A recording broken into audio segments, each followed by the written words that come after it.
Indonesian Leaders Talk, ya, bisa jadi ke depan ILT juga akan mendapat serangan, boleh jadi juga kita akan hilang. Jadi kita ingin menjadi katalisator gitu, untuk membangun kelas menengah yang berakal sehat, sehingga betul-betul menjadi kekuatan dominan yang menggesa menjadi pilar pembangunan bangsa.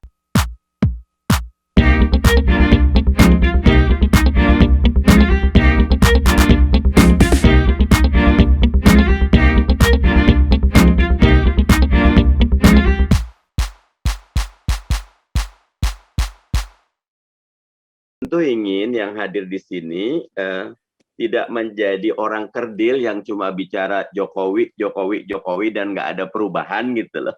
Gitu Mbak Uria. Tidak juga diskusi tentang COVID yang tidak selesai karena penanganan yang tidak berbasis sains dan kata Albert Einstein mengharapkan hasil yang berbeda dari pekerjaan yang sama atau proses yang sama itu insane gitu kan. Saya nggak enak ngomong di detik tuh, saya bilang bebal gitu loh Bung Rocky. Saya mau bilang insane itu artinya apa, nggak enak saya.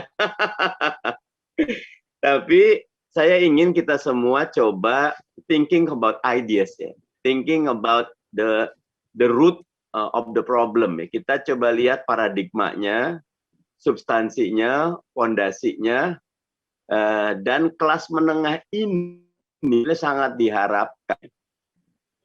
Nanti Mbak Huria bisa mendetailkan kalau dari sudut ekonomis mereka yang berpendapatan 2-4 US dollar sehari ya sering dianggap kelas menengah ya. Kalau kata Yusuf ada sekitar 135 sampai 140 juta before COVID ya. Sesudah COVID kayaknya ke korting bisa 10, bisa 20, bisa 30% gitu loh.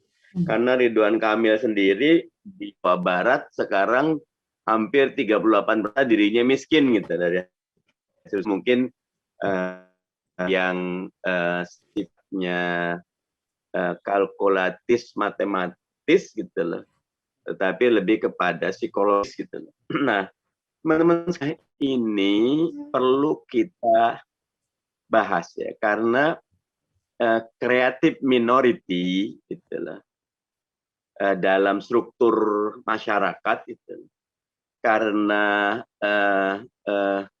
mereka yang mengambil beban, taking the burden gitu loh, mereka yang sadar tentang kondisi diri dan tujuan berbangsa dan bernegara, mahal ya.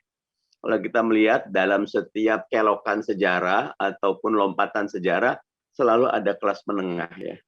Kalau di bukunya Yudi Latif tentang pendidikan, Belanda luar biasa 1902 sampai 1905 ketika politik etika di Belanda, karena Perdana Menterinya memang mulai memberikan perhatian kepada tanah jajahan, yang dibangun pertama adalah quick school ya, sekolah guru ya, dan luar biasa sekolah gurunya.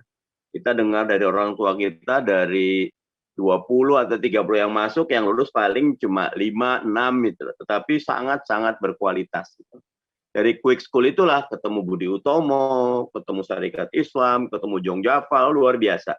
Jadi saya ingin menggarisbawahi yang pertama buat kita semua, leaders dan calon leaders, pendengar setia Indonesian Leaders Talk, ya, bisa jadi ke depan ILT juga akan mendapat serangan, boleh jadi juga kita akan hilang. Jadi kita ingin menjadi katalisator gitu, untuk membangun kelas menengah yang berakal sehat, sehingga betul-betul menjadi kekuatan dominan yang menggesa menjadi pilar pembangunan bangsa yang 4 ya, melindungi segenap bangsa dan seluruh tanah tumpah darah Indonesia, memajukan kesejahteraan umum, mencerdaskan kehidupan bangsa, dan ikut serta dalam ketertiban dunia berdasarkan perdamaian dan kemerdekaan.